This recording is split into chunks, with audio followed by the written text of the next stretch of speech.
ప్రత్యక్ష దైవం శ్రీ వెంకటేశ్వర స్వామి వారిని కొలవటానికి వారిని దర్శనం చేసుకోవడానికి వచ్చాను. చాలా ఆహ్లాదకరంగా ఉంది.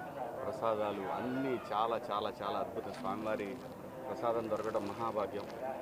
అలాంటిది కొత్త పాలక మండలి వచ్చిన తర్వాత కూడా చాలా అద్భుతంగా ఉంది. అంతా బ్రహ్మాండంగా ఉంది. ఓ పద్ధతి ప్రకారం అందరూ సమానం అనే పద్ధతిలో వెళ్తూ ఉంది. ఇది ఇలాగే కొనసాగాలి. ఈ రాష్ట్రం పచ్చగా ఉండాలి. ప్రజలందరూ సంతోషంగా ఉండాలి. గోవిందా గోవిందా.